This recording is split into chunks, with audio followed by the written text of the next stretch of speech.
Hey, good morning, guys. TC Mabe with TC Gaming here. I wanted to bring you a video for the CC3, or I guess it's called Character Creator, CC3, into ALS version 4. So I purchased this the other day, and I just kind of got started with it, but wanted to make sure that I got this out to you guys as soon as possible because I see a lot of people looking at this. So what we're talking about is ALS version 4, which is free on the marketplace. Some of you are familiar with this project. It's got pretty robust movement controls, and the character creator package is a thing that's basically from a company called Real Illusion that allows you to do all kinds of fun things with creating new characters, and you can dress them up in different outfits and things like that, and then you can export that out to your Unreal Engine. I'm not going to cover the character creator export to Unreal portion of that. Hopefully you guys can go to their documentation on the website if you own this package.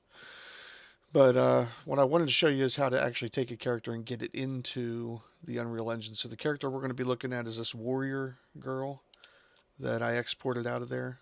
So you can see her here, and pretty nice looking characters. I still got to learn a couple things with their materials and shaders and stuff.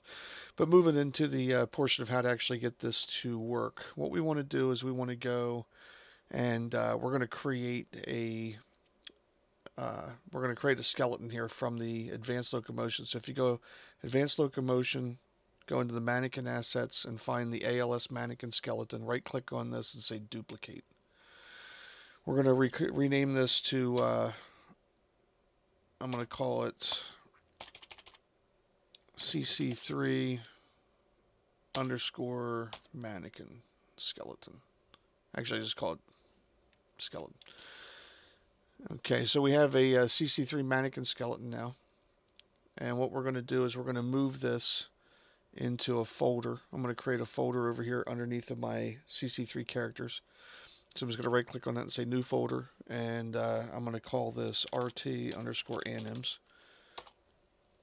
And I'm going to take that mannequin skeleton and I'm going to stick it in that RT anims folder. I'm just going to say move here. And actually, before I do that, I'm sorry, I got distracted for a second. What I want to do with that, actually, before I do that, let me move this back over to where it was.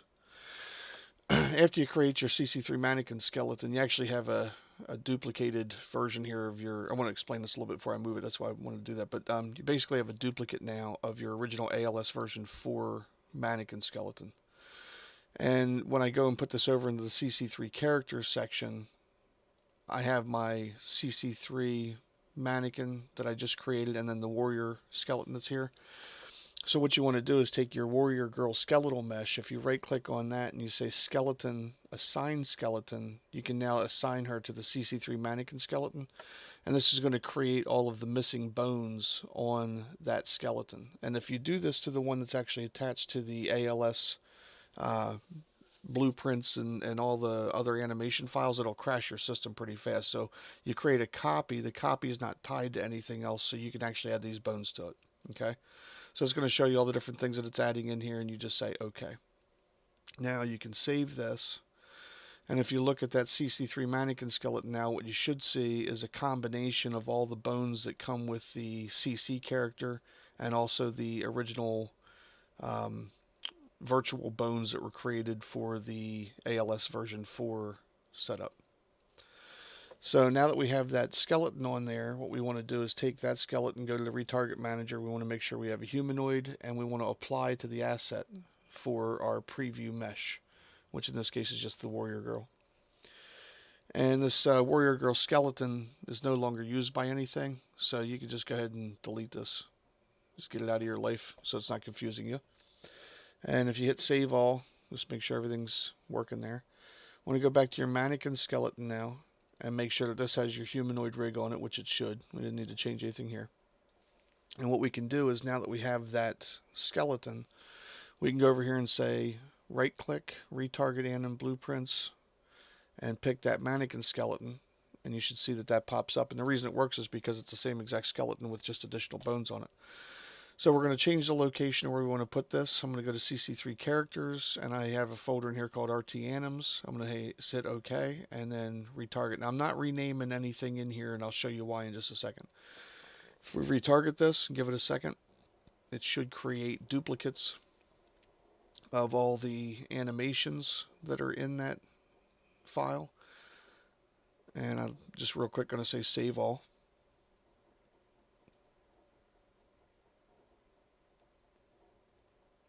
I'm going to go back to the advanced locomotion package, and under the filters, under animation, you want to go and turn on animation montage, and then just enable that. You're going to shift select each of those, all of them, right click, retarget anim assets, duplicate, again picking the CC3 mannequin skeleton we created, change our location to the CC3 character RT anims folder, and hit OK. I'm not changing any of the names, and retarget that there. And then if we look in here, we should have all those animations, and the montages are all in here, and we have an ALSv4 copy in this folder. We're going to take this one and rename it. This one's going to be called CC3 underscore animbp, and that's the only renaming that we need to do. So we're going to save that, and I'm actually going to go save all and save all these changes here that just came in with the animation montages and everything. Okay. Now, the other thing we want to do, just real quick, is back under the blueprint section, under character logic, we have an ALSv4 character BP. Right click and duplicate that, and we're going to call this CC3 anim character BP.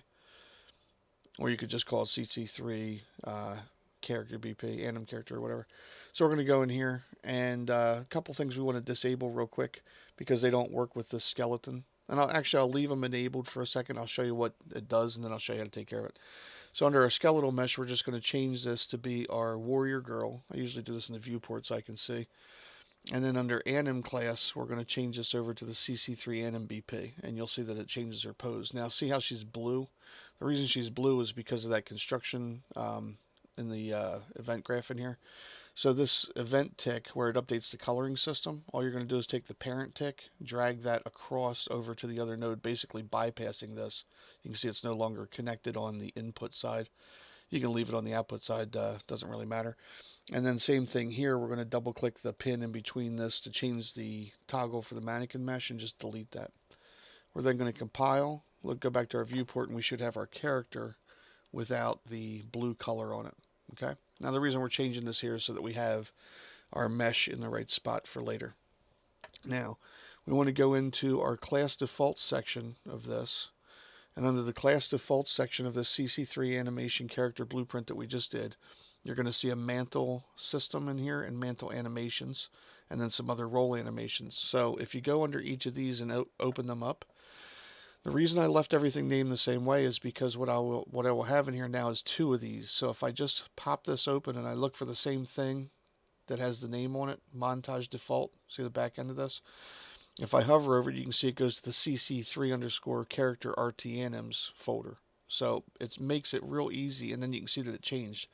Makes it real easy if you leave them named the same thing, because the thing that you're looking for is going to be right next to the original. And you'll go down here and you'll expand each of these. You're going to change this. So this is the RH. You're going to go down to the next one. This is going to be the LH. And basically what we're doing is we're just reassigning the montages. And you can see that they changed the little thumbnail. And same thing here. This is called Montage 2H. We want to go and get the other one for Mantle 1M Box. And that's there. Okay, so that's got that section. And we want to do the same thing for our roll animations. So again, you just pick Montage Default, RH, LH, 2H. And again, if these are going too fast for you, you can always slow the video down or pause and go back and look. Here's your Montage Default, RH, LH, and we want to go LH here. Scroll down a little bit. We're going to go to 2H, another Montage Default, Another RH, LH. You can see how like effortless this is to do this once you have them set up this way. This makes life easier. So once you get all those taken care of, you should have everything renamed in there. Now you're going to go ahead and compile that and hit save. And if we go back out, we have our CC3 Animan Character BP, which again, I just went in there and changed all that stuff. And if you looked at the mesh, I had the Warrior Girl with the CC3 NMBP. So all we want to do is in our game mode, which is in our world settings here, we can just change this for the default pawn class. We can go in here and rename this our CC3 Animan Character BP. And if you have your Animan out here in the world, you can just delete him. And when you hit play, you should now have your Warrior Girl out there in the level. Now what you'll see is, you see her face? This is a common problem with these types of things. She's also got a little bit of a tick in her leg there where she's rocking. So the first thing I want to do with this is I'm going to hit escape and save this. And I'm going to close this project. Just hit save selected. When this comes back up, we're going to load back into that same project. And what this basically does, it refreshes a couple things because we've changed and deleted and retargeted quite a few things. So we want to make sure that all those changes have been propagated all the right spots and refreshed out of memory. So a lot of your problems go away when you just do a quick restart on these projects. Let's give it a second to load back up. And if we hit play again, that should have fixed her leg rocking issue, but her face is still going to have that distortion in there. Okay, so when you turn the camera, you'll see that it whips her jaw around. I don't know if you can see that real well or not. But the way to fix that is we're going to go down into the RT Anim section where we had created our new character. And under our RT Anims, we have our animation blueprint in here called CC3 NMBP. We're going to open this up, and over on the side here where we have all of our different blueprints, if you just click in the search box, you want to search for look towards, and I think it's look towards camera states. This one right here, look towards camera states. So when you find that, double left click it, and that's going to pull up this state for where basically when her head's turning. And what you want to do is go to this, all these red and green nodes that are in here. So you got red and green, red and green. So go to the first red one. You're going to go over to the blend profile on the side and turn that at head. Go to the green one, put that on head. You're going to come down here to the red one, switch that to head. Go to the green one, switch that to head. Go to this green one and switch it to head. And this red one and switch that to head. Now what you're going to do is compile this. And this warning in here is for these two IK bone hand things. I'll take care of that in just a second. Actually, I guess I have to take care of it right now.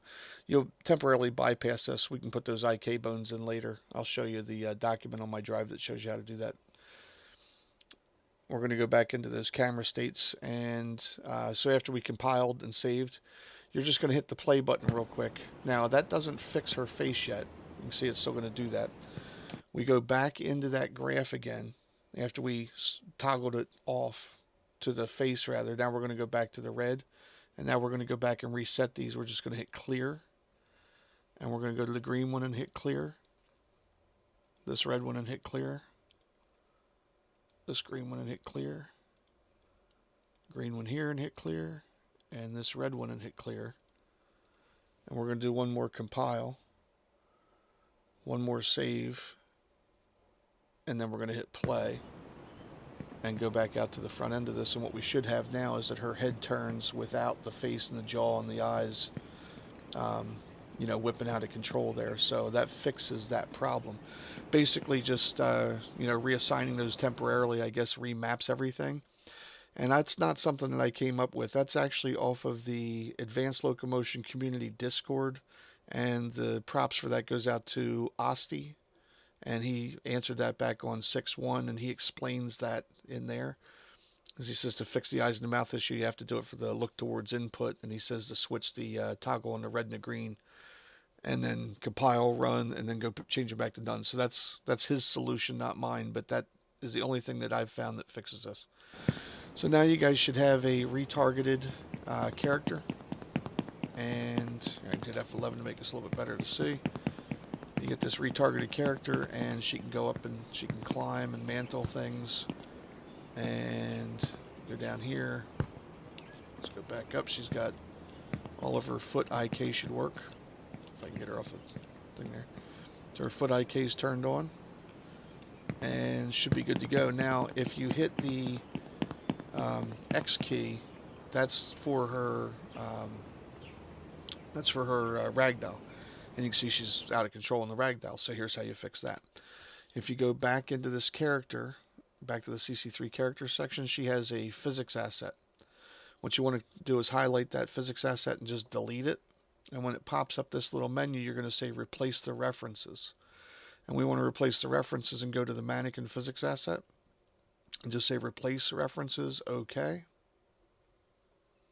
Save selected. And when you hit play now, if I hit the X key, she should ragdoll properly. And if I hit X, she'll get back up.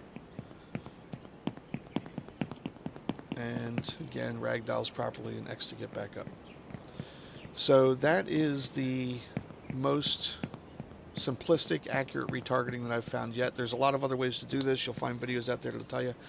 Real quick, I did say that I would talk about the IK bone for that. So if you go out to my Google Drive, the link is in the description of my video. If you go out to my Google Drive, it takes you to a folder called Unreal Training Downloads and the animation section. And what you'll find in here is that there is a bone mapping for Advanced Locomotion System virtual bones. And if you pop this open, it'll tell you the source, the target, and the name for those.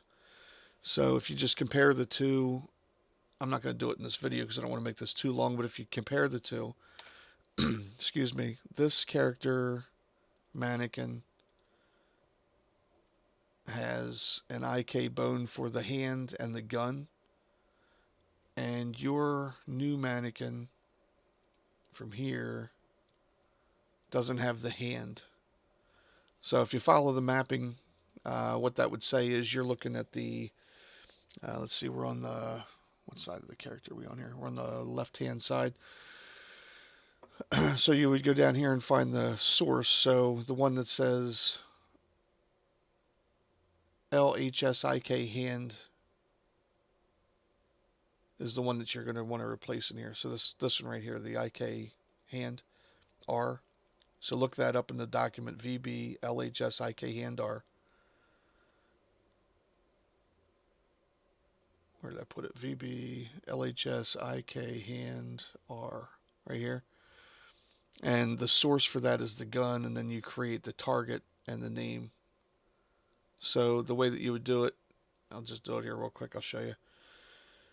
You go to the gun, and you're going to right click on this and say add virtual bone, and it pulls up the thing that says pick target bone, and that's where you want to get that name. So we're doing the one for,